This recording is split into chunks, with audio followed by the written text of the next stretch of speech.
The sound of markers scraping against construction paper filled the kitchen, accompanied by the faint hum of the dishwasher and the occasional sigh from Jonah as he concentrated. His small hands, smudged with glue and a bit of glitter from an earlier mishap, carefully positioned a paper cutout of a rocket onto his poster board. Brielle stood at the stove, stirring a pot of soup while keeping a close eye on him, offering the occasional word of encouragement. "Does this look right?"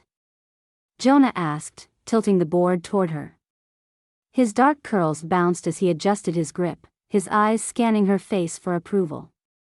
She turned, wiping her hands on a dish towel before leaning in for a closer look. "Looks great," she said, ruffling his hair. "The rocket is perfectly placed." Jonah beamed before his expression turned thoughtful. "Miss Lacey said we should add pictures of our family. Like moms and dads." He reached for a pair of scissors, his voice casual. "Can I have a picture of Dad?" Brielle's hand froze mid-wipe. The words landed like an unexpected gust of wind, knocking her slightly off balance. She straightened, trying to keep her face neutral. "A picture of Dad," she repeated, stalling for time. Jonah nodded, still focused on trimming the edges of his poster. "Yeah. I mean, we have tons of pictures of you. But I don't think I've ever seen one of him." Her mind scrambled for a response, but nothing felt quite right. She had always planned to tell Jonah more when he was older, when he would understand that some things were too painful to explain all at once. "Of course," she said, forcing a smile. "I'll find one for you." Satisfied, Jonah went back to his project, humming under his breath as he carefully glued a tiny paper astronaut next to the rocket. Brielle turned back to the stove, stirring the soup with more force than necessary. She reminded herself that this was normal. Kids ask questions. They want to know where they come from. It was just a picture. But as she later stood in front of her closet, reaching for the shoebox where she kept old photos, a strange unease settled in her chest. She pulled the box down from the top shelf and carried it to the bed, her fingers tracing its worn edges before lifting the lid. Inside, there were photos of Jonah as a baby, of her own parents, of vacations long past. But as she sifted through them, one realization became increasingly clear: there were no photos of Marcus. Frowning, she flipped through the stack again. Then again. Old birthday parties. A Christmas morning. A blurry shot of Jonah at the park, taken when he was barely 2. But nothing of Marcus. That didn't make sense. She knew she had kept some. A picture of their wedding day.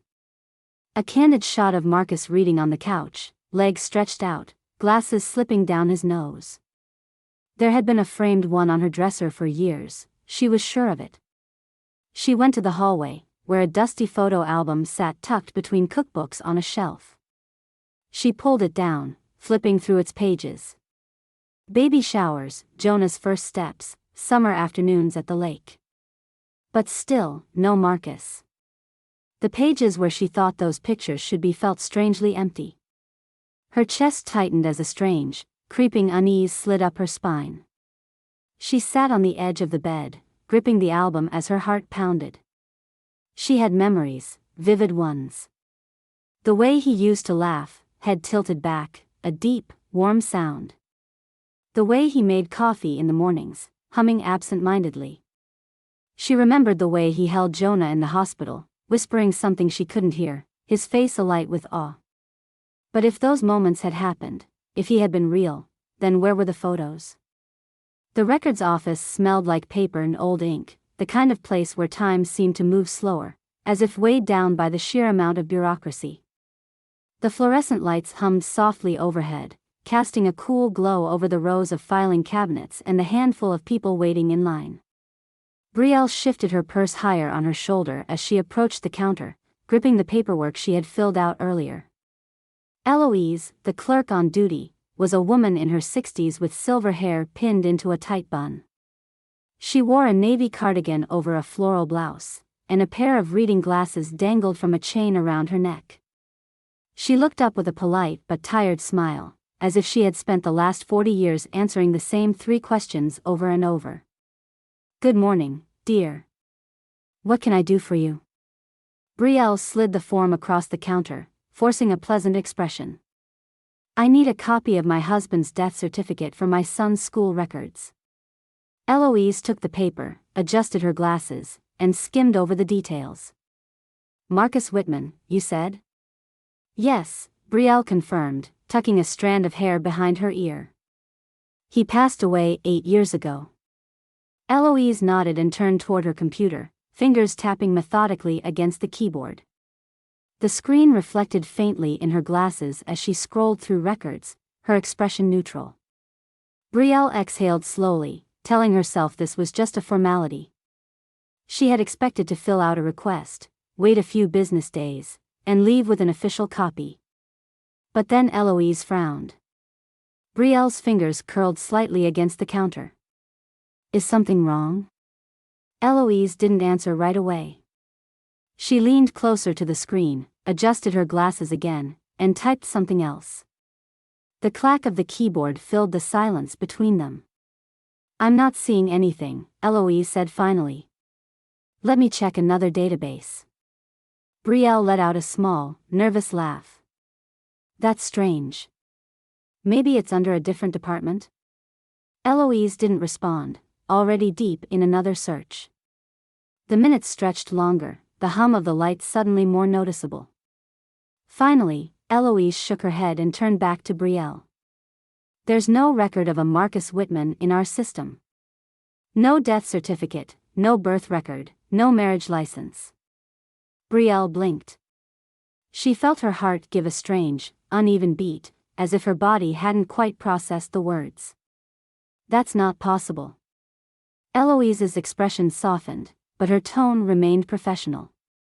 "If he passed away in this county, there should be a record. Are you sure of the name and date?" "Of course I'm sure." Brielle's voice wavered slightly. She reached into her purse, fumbling through the contents. "I have old bills with his name on them. A bank statement. There has to be something." Eloise hesitated. "I can try one more search with just his first name and the year of death. But if there's no record, you might need to check with the hospital or legal offices." Brielle nodded quickly. "Yes, please. Try again." Eloise turned back to the screen, her fingers moving slower this time. Brielle's nails dug into her palm as she watched the woman's eyes flicker back and forth. After another moment, Eloise sighed and sat back. "I'm sorry, dear. There's nothing. It's like," she hesitated. "It's like he was never here." The room suddenly felt too bright, too sharp. Brielle forced a tight smile, pushing down the sudden, rising unease in her chest.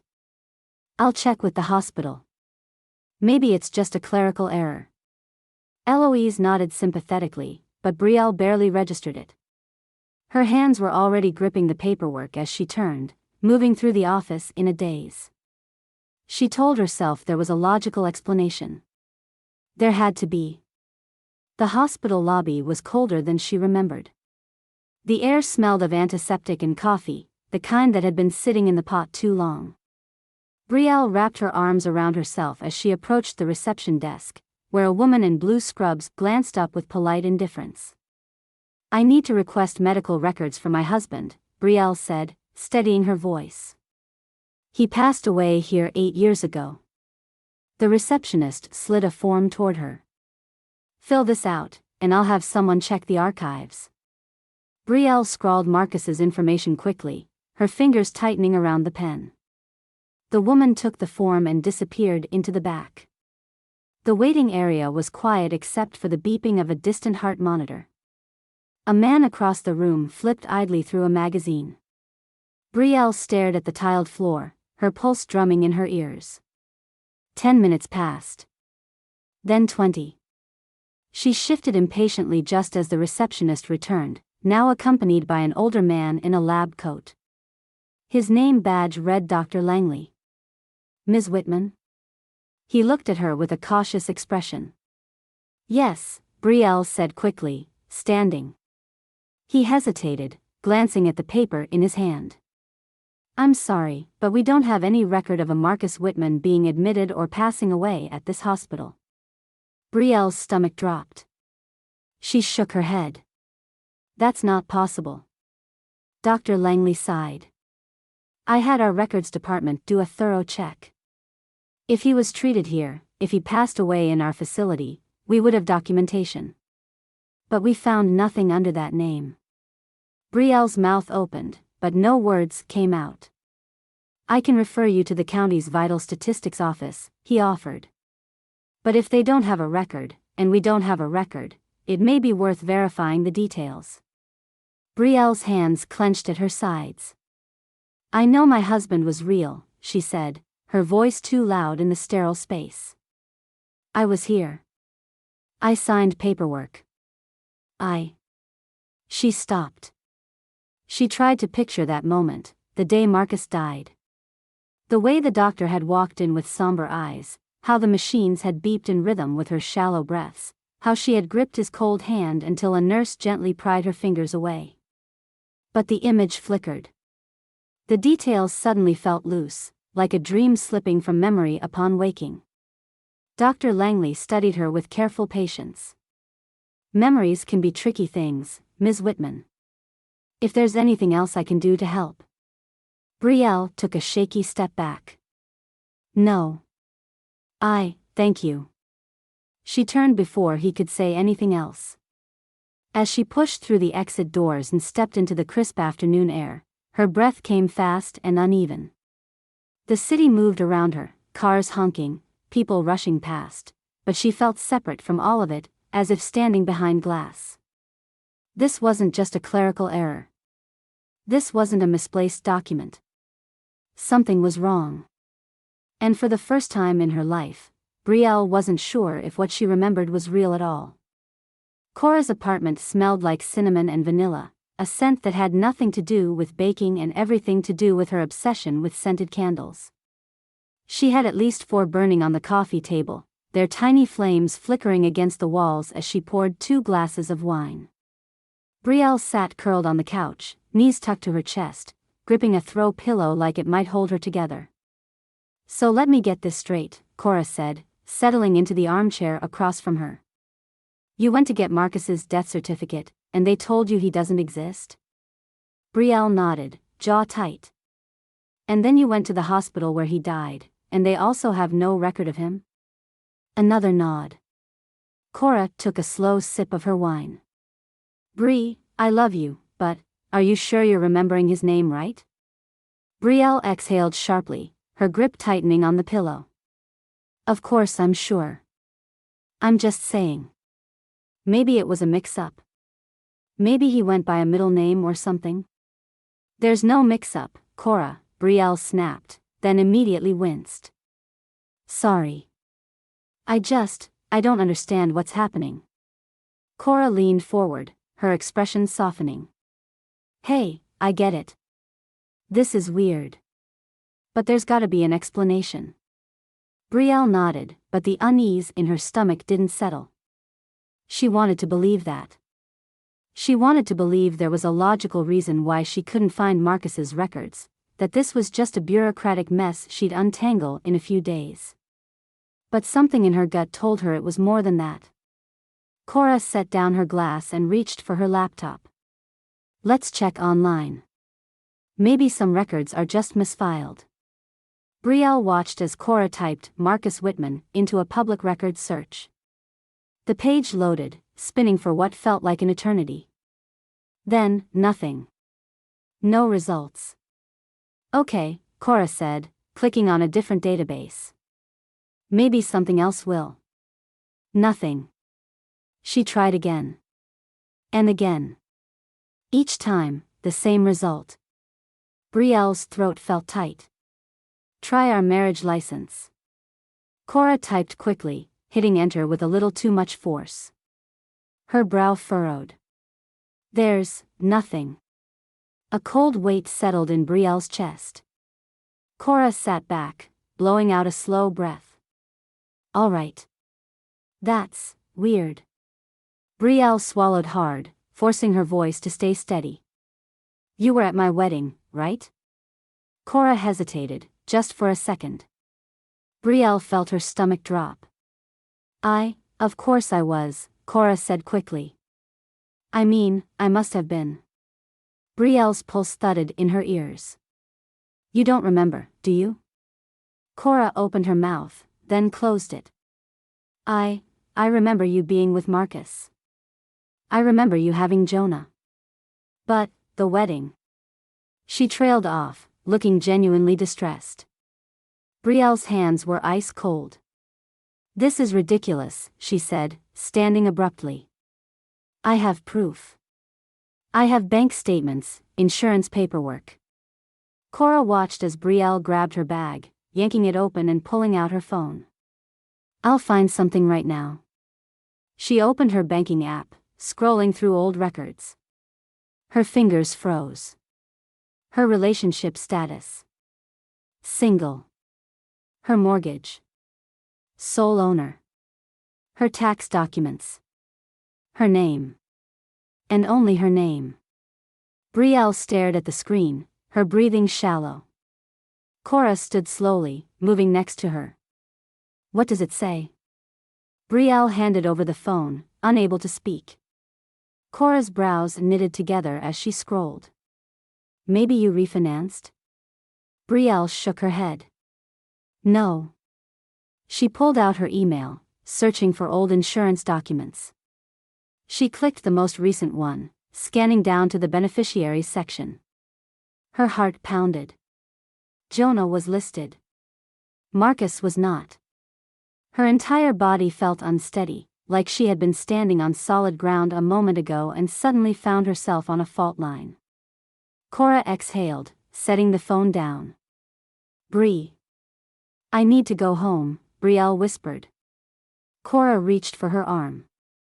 Wait. Maybe we should keep looking. Maybe. I need to go home, Brielle repeated, grabbing her bag. Cora didn't argue this time. The house felt different when Brielle walked through the door, like she had stepped into a place she no longer recognized. She moved through the rooms, her breathing uneven, checking places she had never thought to check before. Drawers. Filing cabinets. Old keepsake boxes. She found Jonah's birth certificate. Father's name, unknown. Her hands shook. She went to the closet, dragging out old storage bins. She pulled out clothes, letters, receipts, anything that should have Marcus's name. Nothing. Not a single legal document tied him to her life. She sat on the floor, surrounded by scattered papers, her chest tight. She had always been so sure. She had always known Marcus had existed. But if he had, then why was there no proof? The clock on the nightstand glowed dimly, but Brielle had stopped checking it hours ago. The weight of exhaustion pressed against her, but every time she closed her eyes, the same questions flooded in, unrelenting. Had she imagined it? Had she dreamed up an entire marriage? Had Marcus ever been real at all? The old photo album smelled faintly of dust and ink, the scent of memories pressed between glossy pages. Brielle sat cross-legged on the bedroom floor, the album propped open on her lap, fingers moving methodically through each page. There were pictures of birthdays, vacations, baby showers, every milestone of her life carefully preserved. But as she flipped through, her stomach clenched. There were no wedding photos. She turned the pages faster, her pulse keeping pace, expecting any second to land on an image of herself in a white dress, Marcus at her side, a bouquet in her hands. She remembered the way the fabric had felt against her skin, the weight of the veil, the sound of clinking glasses at the reception. It wasn't just a vague impression, these were memories. She knew they had existed. They had to. But the album ended with pictures of her pregnant with Jonah, her belly round beneath a summer dress, her hands resting protectively over him. There was no wedding. No Marcus. Brielle slammed the album shut, her breath coming faster than it should have. She pushed to her feet and yanked open the closet, pulling down storage bins and shuffling through old envelopes stuffed with photographs. She searched through drawers, through keepsake boxes, through every possible place where a picture of her wedding day could be tucked away. Nothing. It wasn't just that she couldn't find them, it was as if they had never existed at all. Her fingers curled around the edge of the dresser for support as she stared at the mess of papers and photo albums spread out before her. She had expected missing documents, but not this. Not missing proof of a day she could still see so clearly in her mind. The weight of it pressed against her chest, heavy and suffocating. She reached for her phone, scrolling through contacts until she found the number of the wedding venue. Her fingers hesitated over the screen before she pressed the call button. The line rang twice before a voice answered. "Thank you for calling Maplewood Gardens, this is Amy. How can I assist you?" Brielle swallowed, trying to keep her voice steady. "Hi, I got married at your venue about 8 years ago, and I was wondering if you still have any records of the event?" There was a brief pause. "Of course. What was the name on the reservation?" "Marcus Whitman and Brielle Whitman." It would have been under either of those names. She heard clicking on the other end of the line, followed by the sound of Amy humming lightly as she searched. Brielle clenched her jaw, pressing the phone tighter to her ear. "Okay," Amy said after a moment, "I'm not seeing anything under those names. Do you know the exact date? Maybe it was booked under someone else's name?" Brielle's grip on the phone tightened. "No, it would have been under one of ours." "Could you check again?" More typing. Another pause. "I'm sorry," Amy said, sounding genuinely apologetic. "There's no record of a wedding by that name." "Are you sure it was held here?" Brielle blinked rapidly, her breath catching. "Yes, I'm sure. I walked down the aisle in your garden." The reception was in the ballroom with the big chandeliers. A beat of silence. "We do have a ballroom with chandeliers," Amy admitted, "but I don't have any record of your event. I can double-check with our archives, but..." Brielle shook her head, even though Amy couldn't see her. "There has to be something. Photos, a payment history, an email confirmation. I can check old invoices, but if it's not in the system, I'm afraid I won't be able to pull anything up." Brielle's heartbeat thudded unevenly in her chest. She tried to remember the exact details of booking the venue. Had she called? Had she emailed? She had walked through that space before the wedding, had spoken with a coordinator, had planned table arrangements and floral displays. Hadn't she? She pressed a hand to her forehead. Amy's voice was softer now. "Would you like me to call you back if I find anything?" Brielle opened her mouth, then closed it. Her throat felt tight, her pulse unsteady. "No," she said finally, barely above a whisper. "Thank you." She ended the call and let the phone slip from her fingers onto the bed. The room felt wrong. Like she had stepped into a version of her life where the pieces didn't fit the way they were supposed to. She sank onto the edge of the mattress, gripping the fabric of her jeans, trying to focus on her breathing. An entire wedding didn't just disappear. Cora had the kind of voice that could make even terrible news sound reasonable, like a radio host for a station dedicated to calming people down. That was probably why Brielle had called her.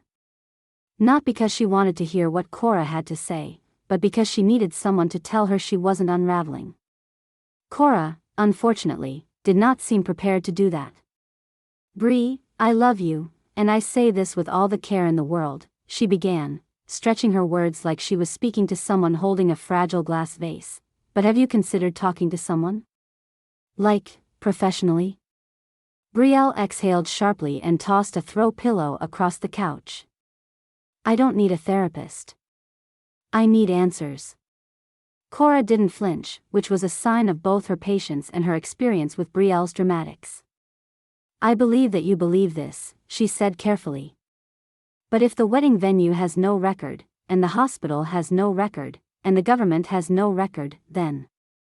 "I didn't hallucinate a marriage," Brielle snapped. Cora folded her arms. Then let's find proof. Because right now, you're working yourself into a panic over something that might not. Don't say it. Cora sighed and held up her hands. Okay. What about Marcus's family? A coworker? Someone besides me who knew him. Brielle was already scrolling through her phone, fingers unsteady. Vincent. He was supposed to be Marcus's best man. Cora's eyebrows lifted. Vincent as in the Vincent who threw up in your sink that night? The very one, Brielle muttered, pressing call. It rang twice before a deep voice answered. Vincent Clark. Brielle forced a breath into her lungs. Hey, Vincent. It's Brielle Witt, Brielle. A pause. Then, Brielle. Wow, it's been forever. How's life? She ignored the pleasantries. Hey, quick question. Do you remember Marcus? Silence. Brielle's grip on the phone tightened. Marcus Whitman.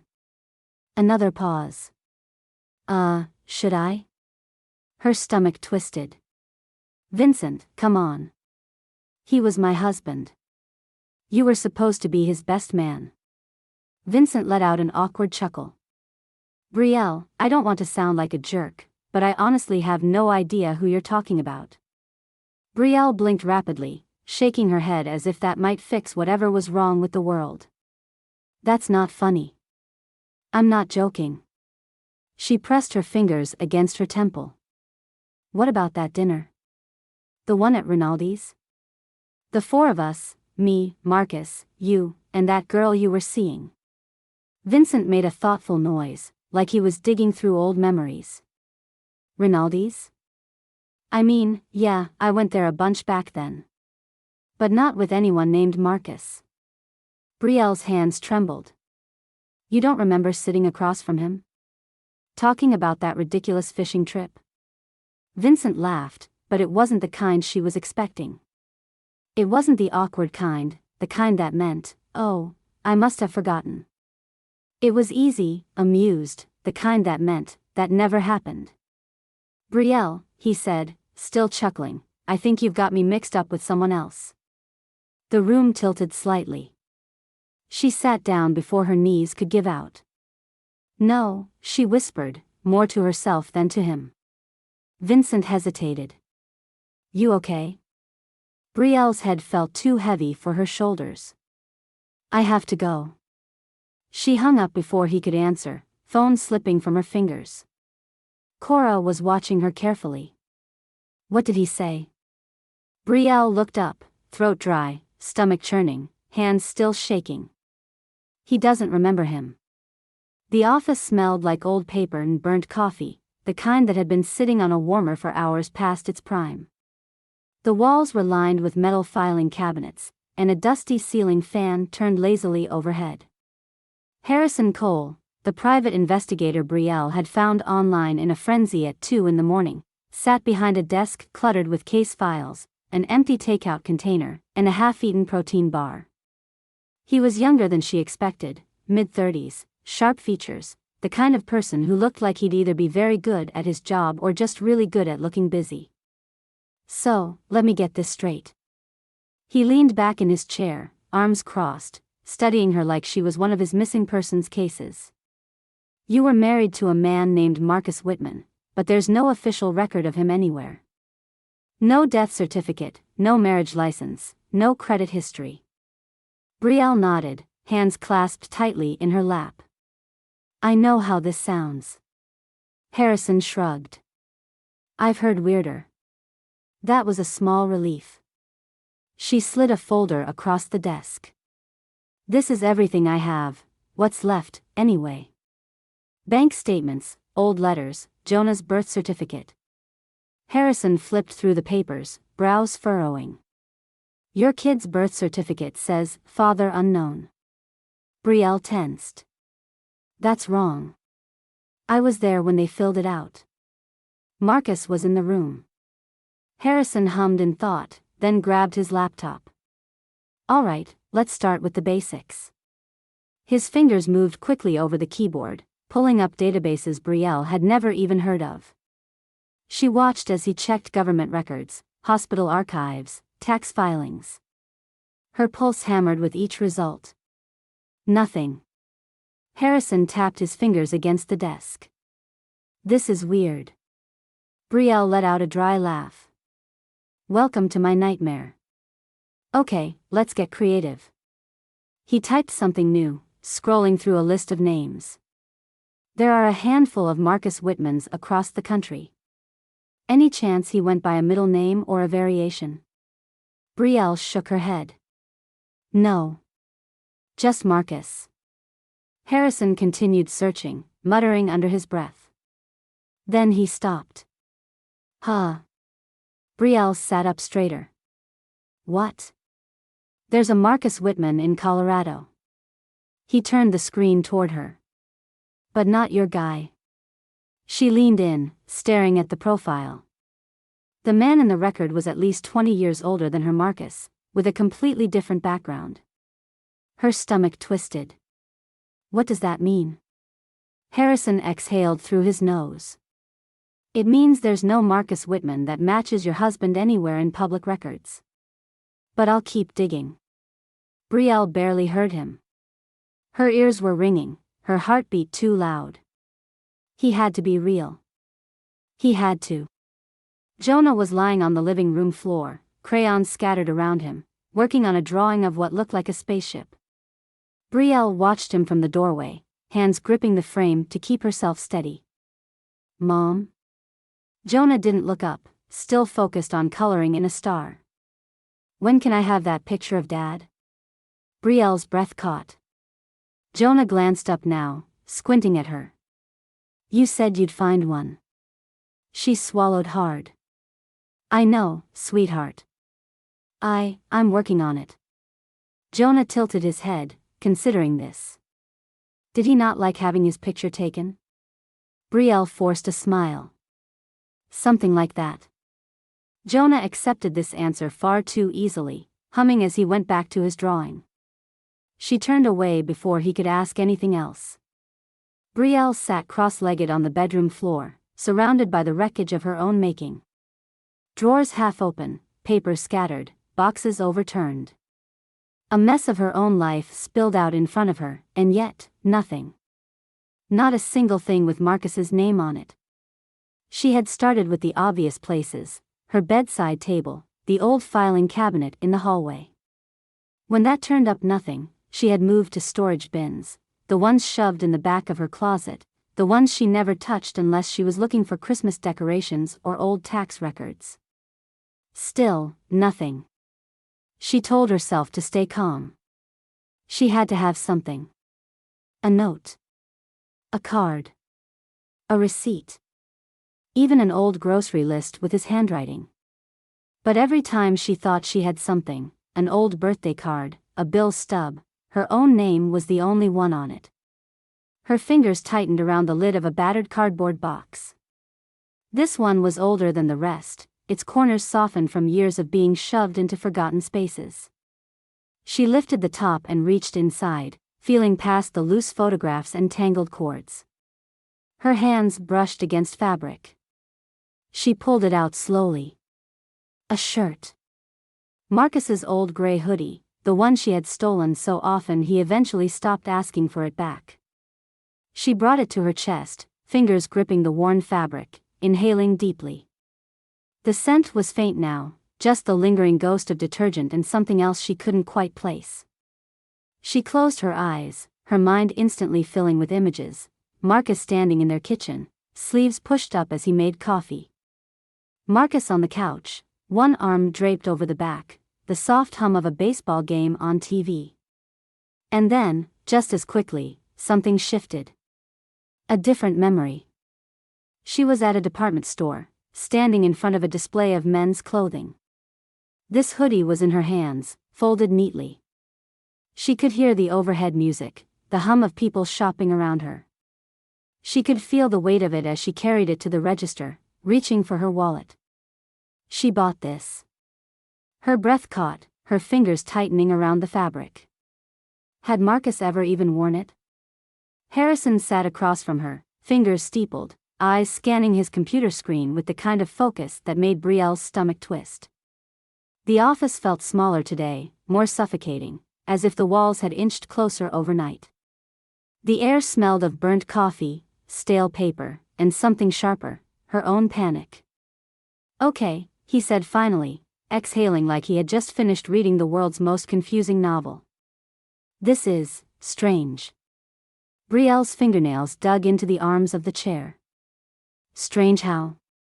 Harrison leaned forward, his gaze steady. "Everything in your life checks out. Your birth certificate, school records, social security, bank accounts, everything. The hospital where you gave birth to Jonah, your mortgage, your job history, it's all there." Brielle waited, her pulse drumming behind her ribs. "And Marcus?" Harrison didn't answer right away. He looked back at the screen, jaw tightening slightly. It's like he never existed. A sharp, involuntary laugh escaped her. "That's not possible." Harrison clicked his mouse, scrolling through something she couldn't see. "It's more than just missing paperwork. It's like he was never part of your history at all. No credit card transactions linked to him. No phone records. No car registration. Every financial decision in your household was made by you." Brielle shook her head. "That's wrong. We had a joint bank account." "No, you didn't." Her chest constricted. "Yes, we did." Harrison turned the screen toward her. "Your account history for the last 10 years. Every transaction, every deposit, every withdrawal. Her name. Only her name." Her throat felt tight. "This doesn't make sense," she whispered. Harrison tapped a key, bringing up another screen. "You bought your house alone. Your tax returns list you as single. Jonah's school records only mention you." Brielle swallowed hard. "So you're saying I just imagined a whole person?" Harrison sat back, his expression unreadable. "I'm saying that whatever happened, there's no record of him. Anywhere." Brielle let out a breath that was too shaky, too unsteady. She felt like she was standing at the edge of something steep and unforgiving. "I don't understand." Harrison studied her. "Brielle, what's your earliest memory of Marcus?" She opened her mouth, but nothing came out. Not because she didn't remember him, but because the memories didn't feel real. They were clear, yes. Vivid, she could see them. But now, with everything in front of her, it was like remembering a dream that had lasted years instead of hours. A slow, sickening thought crept into her mind. What if she had been grieving someone who had never lived? A sob ripped from her throat before she could stop it. Harrison had taken to pacing, his hands shoved deep into his pockets, the fabric of his blazer crinkling with every step. His office, already small, felt even smaller as he moved, muttering to himself, occasionally glancing at his screen like it might suddenly decide to make sense. Brielle sat frozen in the chair, staring at the desk but seeing nothing. Her mind was too full, too loud. She had been unraveling for days, but now it felt different. Less like a slow unraveling and more like she had been yanked apart at the seams. Harrison stopped suddenly, leaning toward his monitor, eyes narrowing. "What?" Brielle asked, her voice hoarse from crying. He didn't answer immediately, his fingers flying over the keyboard. The rhythmic clicking filled the space between them. "Brielle," he said finally, his voice tight. "Did you know you were admitted to the hospital 8 years ago?" Brielle's stomach lurched. "What?" Harrison turned the screen toward her. There it was. Her name. Her medical record. The date. 8 years ago. Right around the time she met Marcus. She swallowed, her mouth suddenly dry. "What does it say?" Harrison clicked through the file, scrolling quickly. Brielle clenched her hands in her lap. "What happened to me?" Harrison's frown deepened. That's the thing, he said, shaking his head. It doesn't say. Brielle leaned forward. What do you mean? The record confirms you were admitted, but there's no reason listed. No diagnosis. No doctor's notes. Just your name, the date, and the discharge status. Brielle stared at the screen, a strange numbness settling over her. She had been in the hospital. And she didn't remember it. Her hands shook as she reached for the keyboard. Harrison stepped back, letting her take over. She scrolled through the file, searching for something, anything, that could explain why she had been there. But there was nothing. Just empty fields where details should have been. A chill spread through her, slow and deep. Something had happened to her. And someone had erased the evidence. Dr. Everett's office was the kind of place designed to make people feel calm. The walls were painted in soft, non-threatening shades of blue, the waiting room chairs were plush enough to be comfortable but not too comfortable, and there was a fish tank bubbling quietly in the corner. It was the kind of office where you expected to be reassured, to be told everything was fine. Brielle did not feel fine. The receptionist, a woman with tortoiseshell glasses and an air of practiced politeness, had made her wait 20 minutes before finally leading her into a small, windowless exam room. A minute later, Dr. Everett walked in. He was older than she expected, with neatly combed gray hair and a steady gaze that made her feel like he was already assessing her, taking mental notes. His white coat was crisp, his movements efficient as he sat down across from her. "You're Brielle Whitman?" She nodded, her pulse pounding in her ears. "I think you treated me 8 years ago." Dr. Everett's forehead creased slightly as he folded his hands on the desk. "You think?" She inhaled sharply, gripping the armrests of the chair. "I found a hospital record. It says I was admitted, but there's no information about why." "You signed it." Dr. Everett didn't react right away. Instead, he sat very still, his fingers tapping lightly against his desk. Brielle leaned forward, her voice tight. "Can you tell me what happened to me?" He exhaled through his nose, like he was weighing something. Then, finally, he spoke. "You were found wandering the streets late at night," he said, his voice measured. "You were barefoot, wearing a thin dress in the middle of winter. A couple saw you standing on a corner, shivering, and called for help. By the time you arrived at the hospital, you were disoriented, severely dehydrated, and had no memory of how you got there." Brielle's stomach twisted. What? Dr. Everett continued, his tone gentle but firm. "You didn't know your name. You didn't know where you lived.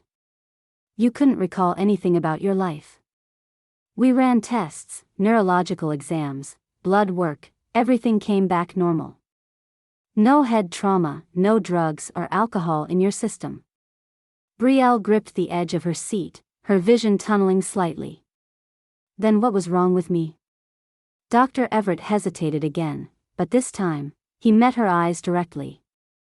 "Stress-induced amnesia," he said quietly. "Your brain shut down your memories as a response to extreme trauma. You were in a fugue state." The words landed with a strange, hollow weight. Brielle shook her head. "That doesn't make sense. I remember my life. I remember Marcus. I remember." Her voice broke. Dr. Everett watched her carefully. "What do you remember before Marcus?" Brielle opened her mouth. Nothing came out. The room suddenly felt too warm, the air too thick. She could picture Marcus perfectly, his smile, his voice, the way he held Jonah as a baby, but before him, before their life together? It was all static. Her chest tightened. "Are you saying I made him up?" Dr. Everett sighed. "Not intentionally. When someone experiences memory loss due to trauma, the brain sometimes fills in the gaps. It creates something that feels real. A life, a person, a relationship. It gives you something solid to hold on to. Brielle felt like she might be sick. But why? She whispered. Dr. Everett leaned forward slightly, his expression unreadable. That's the real question, isn't it? Brielle had always hated the idea of hypnosis. It reminded her of cheap magic tricks, of men in tuxedos waving pocket watches, of volunteers clucking like chickens for an audience's amusement. It seemed ridiculous, unscientific, and, most of all, dangerous. The idea of someone reaching into her mind, pulling memories loose like old stitches, made her stomach turn. Dr. Everett, however, didn't look like a man who believed in parlor tricks. He sat across from her, calm and composed, his hands folded neatly in his lap. It's not about control, he said, his voice even. It's about accessing what's already there. Brielle shook her head. What if I don't want to know? Dr. Everett didn't react, just watched her carefully. Then why did you come here? That was the problem, wasn't it? She had spent weeks clawing at this mystery, digging through every corner of her life, desperate for an answer. But now that the answer was close, she felt like she was standing on the edge of something steep and irreversible. She exhaled sharply. Fine. Let's do it. Dr. Everett nodded and gestured toward a reclining chair. She hesitated before settling in, her hands gripping the armrests like she was bracing for impact. Close your eyes, he instructed. Just listen to my voice. She obeyed, focusing on the slow cadence of his words, the steady rhythm of her own breath. He spoke in a calm, measured tone, guiding her deeper into relaxation, deeper into the spaces of her mind she had spent years unknowingly locking away. And then, slowly, something shifted. The air in the room felt heavier. Her thoughts became looser, less guarded. Images flickered behind her closed eyelids, hazy at first, then sharper. A street lamp casting a pale glow. The crunch of gravel beneath her shoes. A man's voice, low, familiar. She strained toward it, her heart hammering. A face emerged from the fog of her memory, solidifying with alarming clarity. A strong jawline. Deep-set eyes. But it wasn't Marcus. Her breath hitched. She knew this man. He was important. He was. Her body jerked violently. Her eyes snapped open. She was gasping, heart racing, fingers digging into the chair's fabric. Dr. Everett was watching her carefully, concern etched into his face. What did you see? He asked gently. Brielle pressed a hand to her chest, trying to steady her breathing. I saw him, she whispered. But it wasn't Marcus. The room spun. Marcus wasn't real. He had never been real. Her mind had made him up, had needed him. Because the man in her memory, the one her brain had worked so hard to erase, was someone else entirely. Brielle gripped the edges of Harrison's desk like it was the only thing keeping her upright. Her pulse roared in her ears, her breath shallow and uneven. I need you to find out what happened to me, she said, voice tight, controlled.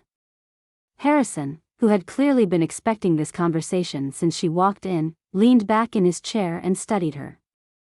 His office was dimly lit, the glow of his computer screen casting sharp shadows over his face. I already started looking, he admitted.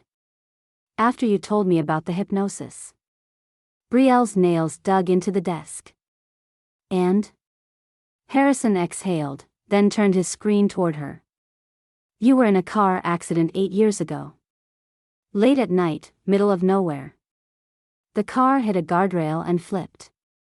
A cold, slow chill crept down Brielle's spine. She forced herself to speak. And? Harrison clicked the mouse, pulling up another document. You were found unconscious at the scene. The paramedics thought you wouldn't make it. But, he hesitated. You weren't alone. The words made her stomach turn. There was a man in the car with you, Harrison continued, his voice quieter now. He died on impact. Brielle's hands clenched into fists. Who was he? Harrison hesitated again, jaw tightening. That's the thing, he said. The police report never identified him. Brielle stared at the screen, the words blurring together. A man. In the car with her. 8 years ago. A man with no name. Her body felt like it had been disconnected from her brain, like she was floating somewhere outside herself, watching this unfold from a distance. Marcus had never existed. But someone had. And whoever he was, he had died that night. With her. The police station smelled like stale coffee and old paper, the kind of place where time moved slower, dragged down by bureaucracy and bad fluorescent lighting. Brielle sat across from Officer Darrow, a man who looked like he had been dealing with paperwork longer than she had been alive. He had the tired expression of someone who had seen everything and cared about almost none of it. "You're telling me you don't remember the accident?" he asked, flipping through a thin, yellowed file. Brielle swallowed hard. "I don't remember anything from that night." Darrow let out a slow breath, rubbing a hand over his jaw. "You were lucky. The paramedics didn't think you'd pull through." He glanced at the file again before closing it with a quiet thump. "Why are you looking into this now?" Brielle's hands clenched into fists beneath the table. "Because there was someone else in the car with me." Darrow's expression didn't change. He just sighed like he had already known this was where the conversation was going. "Yes." Brielle's pulse kicked up. "Who was he?" Darrow hesitated.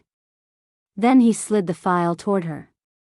She hesitated before flipping it open, her heart pounding so loudly she could barely hear. Inside was a single page. Male.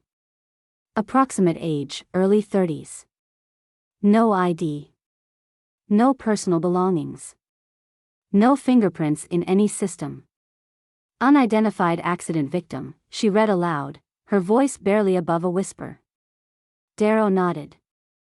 "We ran his prints through every database. Nothing came up. No missing persons reports matched his description. We had nothing to go on." Brielle's throat tightened. "So they just closed the case?" There was no foul play. No evidence of anything suspicious. Darrow leaned forward slightly, his voice quieter now. "We assumed he was homeless. Or someone living off the grid. People fall through the cracks all the time." Brielle shook her head. "But he was in my car." Darrow exhaled through his nose. "And no one ever came looking for him." Her hands shook as she stared at the file. A man had died next to her. A man she had once known. And no one, not even the police, had any idea who he was. The house was too quiet. The kind of quiet that didn't feel peaceful, just hollow. Brielle sat at the kitchen table, an old shoebox in front of her, its edges frayed from years of being shoved into closets and drawers. She had gone through this box before, but never like this. Never with the kind of fear that settled deep in her bones. Her fingers trembled as she sifted through old paperwork, hospital bills, pediatrician forms, immunization records. And then, finally, she found it. Jonah's birth certificate. She held her breath as she unfolded it, smoothing out the creases. Her eyes scanned the familiar words, moving past her own name, past the date, past the official seal. Then she saw it. Father's name, unknown. Her stomach twisted. This was a mistake. It had to be. She remembered Marcus being there. She remembered his hand in hers, his voice in her ear, whispering reassurances between contractions. She remembered the way he looked at Jonah when he held him for the first time, the way he kissed her forehead, the way he... Her vision blurred. Had any of that happened? Her grip on the paper tightened as she forced herself to think, to separate memory from reality. She remembered Marcus, but she had also remembered a wedding that had never existed. A house bought with his name on it that had only ever been hers. A life built around someone who had never been real. What if this was the same? What if Marcus had never been there at all? Her breathing came faster, uneven, shallow. She thought of Jonah, of his big brown eyes and the questions he had started asking, the ones she had brushed off with promises she could no longer keep. He deserved the truth. And so did she. Dr. Everett's office was colder this time. Or maybe Brielle just felt colder. Her sweater wasn't enough, but she didn't ask for a blanket. She was afraid if she let herself get too comfortable, she wouldn't go through with it. Dr. Everett sat across from her, the same calm, patient expression on his face. She wondered if anything ever surprised him. "Are you sure?" he asked, though they both knew the answer. Brielle nodded, swallowing hard. "I need to know." Dr. Everett didn't push. He simply gestured to the reclined chair, and Brielle lowered herself onto it, hands clenched at her sides. "Close your eyes," he said gently. She obeyed, focusing on his voice as he guided her down again, the way he had before. The hum of the ceiling vent, the faint ticking of a clock somewhere in the room, it all faded. And then the memory came. She was in a car. The night was dark, headlights illuminating the stretch of road ahead. There was music playing, something low and familiar. She turned her head. A man was in the driver's seat. Not Marcus. A different man. The realization settled deep in her chest, pressing against her ribs. She strained to see his face, to hear his voice, to remember. And then she did. His name surfaced, slipping past the barrier her mind had put up. He was real. He had been real. She saw the flash of his smile, the way his fingers drummed against the steering wheel. She heard him say her name. Then, impact. A jolt. A screech of metal. The memory shattered, the pieces sharp as glass. Brielle gasped, eyes snapping open, chest rising and falling in shallow, uneven breaths. Dr. Everett was watching her carefully. "What did you see?" he asked. Brielle pressed a trembling hand to her forehead. "I saw him." She inhaled sharply. Marcus wasn't real. Her voice was barely above a whisper. But he was. The grocery store was too bright. Too loud. Brielle stood in the cereal aisle, staring at the endless rows of brightly colored boxes, completely incapable of making a decision. Jonah loved the chocolate kind, but he also liked the one with the little marshmallows. Maybe she should just get both. Maybe she should get none. Maybe she should just go home and crawl under the covers and pretend none of this was happening. "Brie?" Cora's voice pulled her back. She turned to find her best friend studying her carefully, a basket hooked over one arm, a bag of frozen peas in the other. "You okay?" Brielle opened her mouth, then closed it. What was she supposed to say? "I just found out the father of my child never existed, and I have no idea how to explain that to him." She exhaled slowly, shaking her head. "I don't know how to tell him." Cora set down her basket. "Jonah?" Brielle nodded, wrapping her arms around herself. "How do I tell my son that the father he's been asking about wasn't real? That I spent 8 years lying to him without even knowing it?" Cora didn't answer right away. Instead, she pulled a box of cereal from the shelf and tossed it into Brielle's cart. Jonah's favorite. Then she placed a hand on Brielle's arm. "Brie, you didn't lie to him. You believed it, too." Brielle's throat tightened. "But what do I say?" Cora squeezed gently. "You tell him the truth. In a way he can understand." Brielle swallowed hard. "And if he hates me for it?" Cora's face softened. "He won't." Brielle wanted to believe that. She wanted to believe that Jonah wouldn't look at her like she was a stranger when she told him. Cora reached into Brielle's cart, grabbed a second box of Jonah's favorite cereal, and tossed it in with the first. "You're his mom, Brie. You always have been." The words settled deep in her chest, pressing against something raw and aching. Cora was right. She had always been Jonah's parent. No matter what. The cemetery was quiet, except for the occasional rustle of wind through the trees. It wasn't the kind of place people visited often, no fresh flowers, no carefully tended headstones. Just rows of numbered markers, plain and impersonal, pressed into the dirt like an afterthought. Brielle tightened her coat around her, the chill settling deep in her bones. Harrison stood beside her, hands in his pockets, scanning the lot like he had done this 1,000 times. Maybe he had.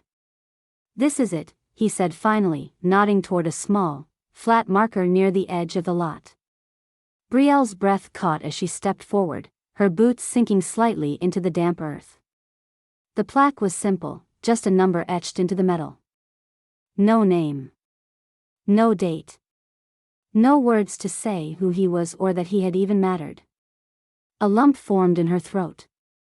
She had spent weeks chasing answers, unraveling memories that had turned to smoke in her hands. And now, standing here, she realized she had been looking for something she couldn't find. There was no closure. No neat, satisfying ending. Just this. A grave with no name. She crouched down, pressing her palm against the cool metal. "I'm sorry," she whispered. Jonah stood a few feet away, his small hands tucked into the pockets of his jacket. He had been quiet the entire drive, watching her with the kind of careful attention only children seemed to possess. Now, he stepped closer, his gaze flicking between her and the marker. His voice was small when he spoke. "Is this Daddy?"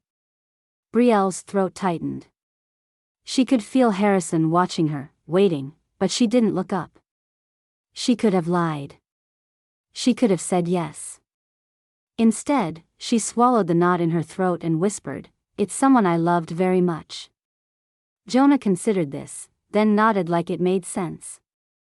After a moment, he reached for her hand. She squeezed it tightly, holding on like it was the only thing keeping her upright. Maybe it was. The mornings felt different now. Lighter, somehow.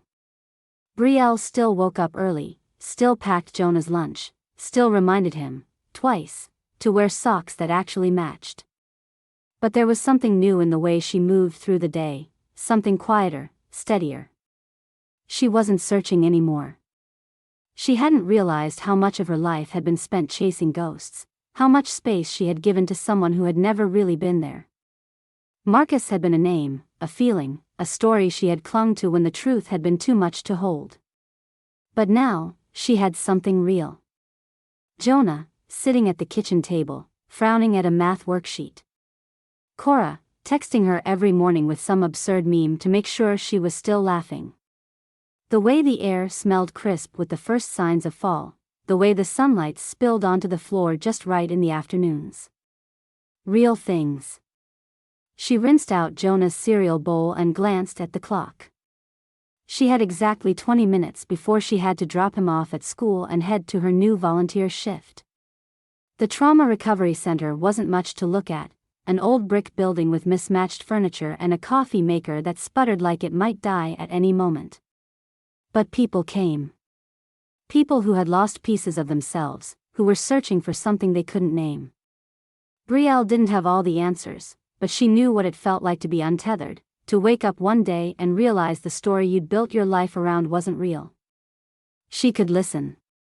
She could sit in the quiet with people who needed to be reminded that they weren't alone. "Mom?" Jonah's voice pulled her back.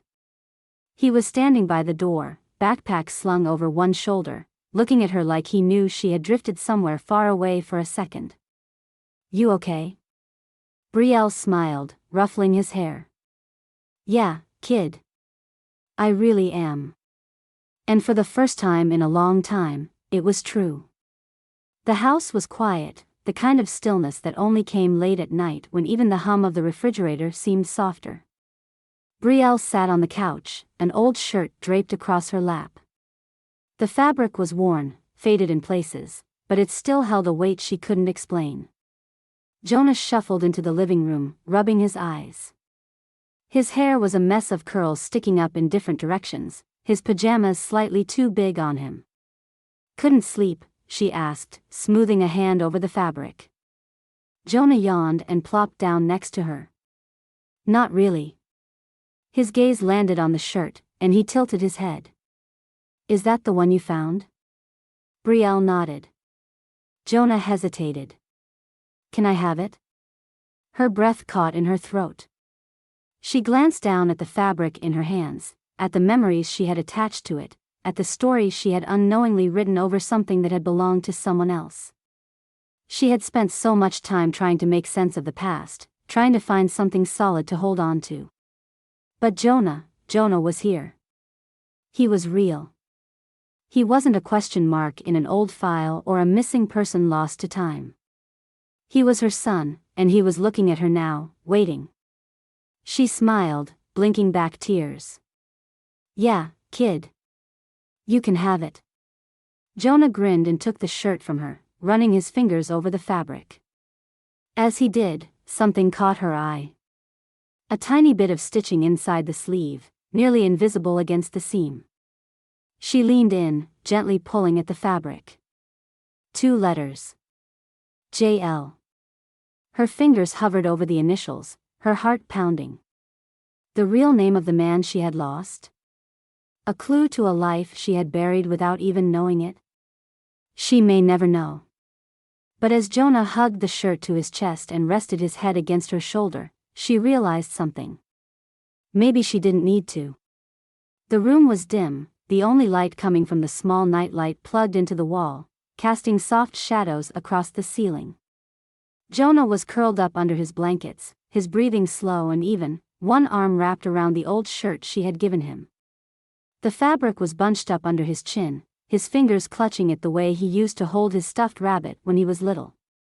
Brielle sat on the edge of the bed, watching him sleep. There was something about the quiet moments like this, the ones where nothing was happening, but everything felt full. The kind of moment that made her realize just how much she had spent chasing something that didn't matter nearly as much as what was right in front of her. She had spent weeks unraveling a mystery, searching for a truth she thought she needed to survive. But the truth wasn't Marcus. It wasn't in the missing records or the forgotten accident. It wasn't in a hospital file or a lost memory. The truth was here. In Jonah's slow, steady breaths. In the way his curls stuck to his forehead when he was too warm. In the way he had taken the news, the complicated, impossible, heartbreaking news, and simply asked if he could still be hers. She no longer needed to prove Marcus was real. Because what mattered was what she had built. A life with her son. A life she had fought for, even when she hadn't understood what she was fighting against. A life filled with love, resilience, and the ability to keep moving forward, even when the past refused to give her all the answers. Brielle reached down, smoothing a stray curl from Jonah's forehead, pressing the softest kiss against his temple. Then she stood, turned off the light, and walked into tomorrow.